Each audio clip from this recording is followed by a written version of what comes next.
दोस्तों नमस्कार। Single window blog YouTube channel में एक बार फिर से आपका स्वागत है।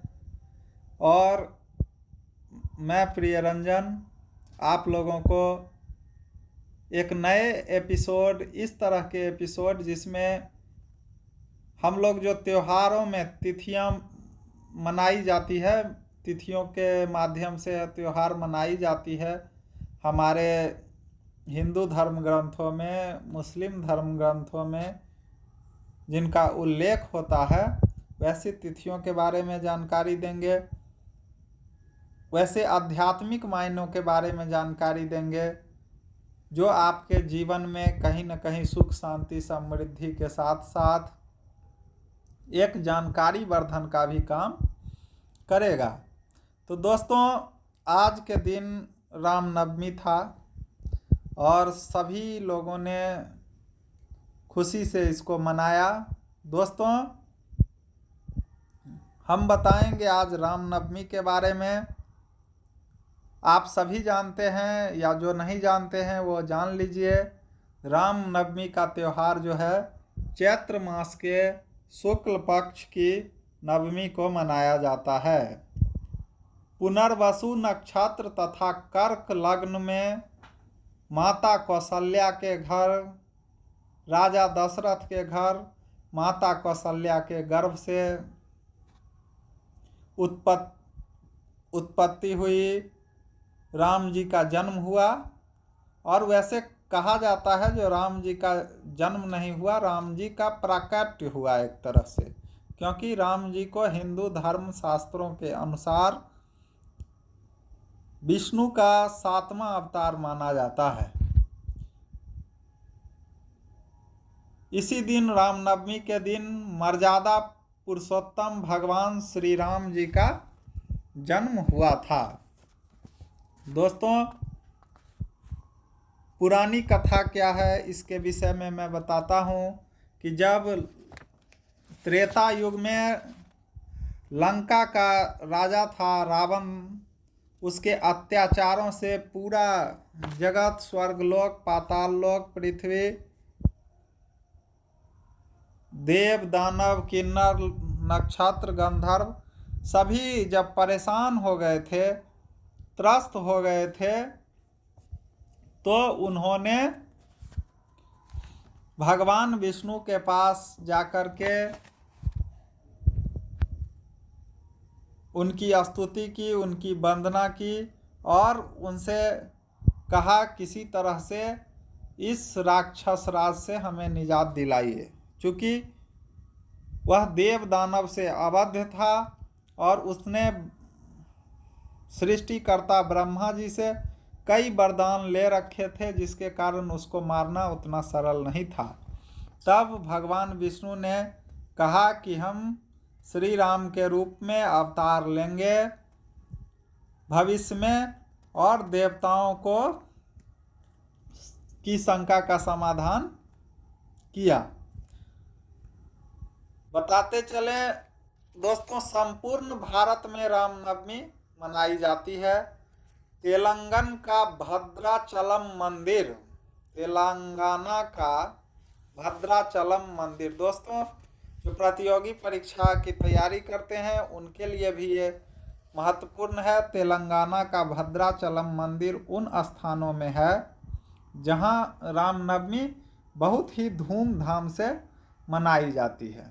तो जब भगवान विष्णु ने इस तरह देवताओं से कहा और आगे इधर ऋषियों ने, राजा दशरथ को जब पुत्र नहीं हो रहा था तो ऋषियों ने उनको एक यज्ञ करवाया और उस यज्ञ के माध्यम से एक देवता प्रकट हुआ और उसने खीर दिया, और उस खीर को खा करके दशरथ जी की 3 पत्नी थी और तीनों ने उस खीर को खाया।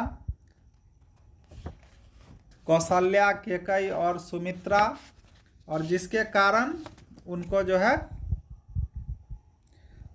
पुत्र की प्राप्ति हुई। श्री राम जी का जिस दिन जन्म हुआ है वही रामनवमी है। गोस्वामी तुलसीदास एक बहुत सुंदर सा गीत जो है लिखे हैं, जो कि रामचरितमानस में आता है। भय प्रकट कृपाला दीन दयाला कौशल्या हितकारी।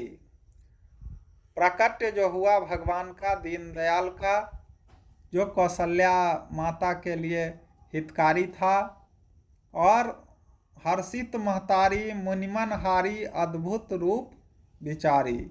और उस अद्भुत रूप को देखकर कौशल्या माता जो है सो बहुत ही हर्षित होती है। लोचन अभिरामा तनु घन श्यामा निज आयुध भुज चारी। और उन्होंने अपने लोचन से, नैन से देखा कि 4 आयुध, विष्णु जो हैं वो 4 आयुध रखते हैं। 4 हाथ हैं उनके, एक हाथ में उनके शंख रहता है, एक हाथ में चक्र रहता है, एक हाथ में गदा रहता है और एक हाथ में कमल का फूल रहता है। तो ये हाथ में, चारों हाथ में आयुध देखा गया। भूषण बनमाला, बहुत सुंदर सुंदर माला। नयन विशाला, जिनका नयन जो है बहुत ही विशाल है। शोभा सिंधु खरारी, और शोभा जो है एक बहुत बड़े सिंधु के समान, सागर के समान है। कह दुई कर जोड़ी, और माता जो है हाथ जोड़ने लगी। स्तुति तोरी कही विधि करो अनंता। तो माता ने दोनों हाथ जोड़ लिए और कहा कि किस विधि से आपकी स्तुति करूं। ऐसा गोस्वामी तुलसीदास लिखते हैं। माया गुण ज्ञानातीत, माया गुण और ज्ञान से भी अतीत जो परमात्मा है, अमाना वेद पुराण भनंता। और करुणा सुख सागर, जो करुणा और सुख का सागर हैं, जो सभी गुणों के आगर हैं। जहि गावह श्रुति संता। इस तरह से गोस्वामी तुलसीदास लिखते हैं। और लास्ट में कहते हैं, सो मम हित लागी जन अनुरागी भयं प्रकट श्रीकंता। श्रीकंत मतलब भगवान विष्णु के अवतार हैं। श्री लक्ष्मी के पति भगवान विष्णु के अवतार हैं ये श्री राम। और माता सीता भी, लक्ष्मी जी भी माता सीता के रूप में आती है, इसी मिथिलांचल में जन्म लेती है, ये हम सभी जानते हैं। तो इस तरह से हमने राम की जो है वर्णन किया, रामनवमी का वर्णन किया रामनवमी में। लेकिन अलग अलग ग्रंथों में अगर आप जाएंगे तो अलग अलग ऋषियों ने अलग अलग बातें कही है। भक्ति काल में कबीर साहब का भी बहुत बड़ा योगदान है। और कबीर साहब इस राम को नहीं मानते हैं, या मानते भी हैं तो एक राजा के रूप में जो राम की परिकल्पना है उससे ऊपर कहीं राम जी को मानते हैं। कबीर साहब आदि राम की चर्चा कहते हैं। कबीर साहब कहते हैं, जो आदि राम वह अविनाशी परमात्मा है जो सबका सृजनहार और पालनहार है, जिसके इशारे पर धरती और आकाश काम करते हैं, जिसकी स्तुति में 33 कोटि देवी देवता नतमस्तक रहते हैं, जो पूर्ण मोक्षदायक और स्वयंभू हैं। इस तरह के जो परमात्मा हैं उसको कबीरदास जी राम के रूप में, आदि पुरुष के रूप में, जो सबसे पहले धरती आकाश के प्रकट होने से पहले कोई ऐसा परमात्मा जो प्रकट हुआ, उसकी चर्चा कबीरदास जी करते हैं। और कबीरदास जी की भक्ति है, एक राम दशरथ का बेटा और एक राम घट घट में बैठा।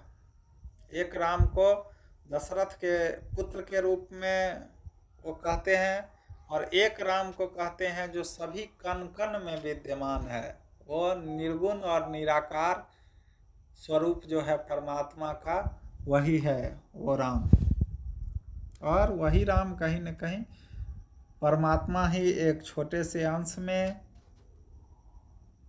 इस धरती का कष्ट दूर करने के लिए कभी न कभी अवतरित होते रहते हैं। तो उस तरह की कल्पना है, लेकिन दोनों को कहीं न कहीं अलग अलग रूप में आदि राम को सबसे बड़ा जो परमात्मा है उसके रूप में कबीरदास जी कहते हैं। एक राम का सकल उजियारा, एक राम जो है वो पूरा उजियारा किए हुए है सभी चीज़ों को। एक राम जगत से न्यारा। तो वस्तुतः सभी राम एक ही हैं, संपूर्ण जगत के पालक एक ही हैं, और उसी परमात्मा को हम अलग अलग रूपों में, अलग अलग धर्मों में, अलग अलग नामों से, अलग अलग शक्तियों के रूप में हम लोग पूजते हैं। तो दोस्तों, रामनवमी के बारे में एक और ख़ास बात है, जो चैत्र महीने में जो नवरात्रि होती है, और उस नवरात्रि को के अंतिम दिन, नवमी के बाद तो दशमी खत्म हो जाता है, तो चैत्र नवरात्रि का अंतिम दिन होता है ये रामनवमी का दिन। और हमारे भारतवर्ष में और अन्य देशों में भी काफ़ी धूमधाम से ये मनाया जाता है। दोस्तों, आप लोग भी भगवान राम को, जो लोग हिंदू धर्म में हैं वो तो मानते ही हैं, और कई धर्मों में लोग एक एज ए राजा राम भगवान को मानते हैं। तो एज ए राजा ही अगर आप मानते हैं तो एक आदर्श पुरुष के रूप में उनकी कल्पना है, और उस कल्पना को, उनके चरित्र को, उनके जीवन को आदमी को समझना चाहिए। किस तरह से कष्टों से घिरकर पुरुषार्थ करते हुए एक अनंत शक्तिशाली से टकराना, समुद्र पर सेतु बांधना, ये अनेक ऐसे कार्य हैं जो मानव की मर्यादा में रहकर के श्री राम ने किए हैं। तो उन्होंने ये दिखलाया है, जो मानव अगर दृढ़ निश्चयी हो जाए तो कहीं न कहीं किसी को भी, कितना भी बड़ा अन्यायी शासक क्यों न हो, अत्याचारी शासक क्यों न हो, भले ही उसको ब्रह्मा का ही वरदान क्यों न हो, उसको ख़त्म किया जा सकता है, और धरती पर शांति का, न्याय का, समता का समाज जो है स्थापित किया जा सकता है। तो इसके लिए हम सभी को दृढ़ संकल्पित होकर के भगवान राम से सीखना है, जो माया मोह और यहाँ तक कि नहीं, जो वचन के खातिर, पिता के वचनों पर चलने के खातिर अपने राज तिलक का त्याग करते हैं और वन में निकलते हैं और दर दर भटकते हैं। तो ऐसे मर्यादा पुरुष भगवान राम का जन्मदिन है चैत्र मास के शुक्ल पक्ष में नवमी की तिथि को। तो इस दिन लोग गंगा स्नान भी करते हैं और भगवान का भजन करते हैं, तो पुण्य के भागी बनते हैं। आप लोगों से विदा लेते हुए हम आगे अन्य तिथियों के बारे में भी बताएंगे। हम नित्य कुछ न कुछ आपका ज्ञानवर्धन करेंगे। एक बार आप लोगों से एक रिक्वेस्ट है, जो आप इस चैनल को सब्सक्राइब कीजिए, ज़्यादा से ज़्यादा शेयर कीजिए। धन्यवाद।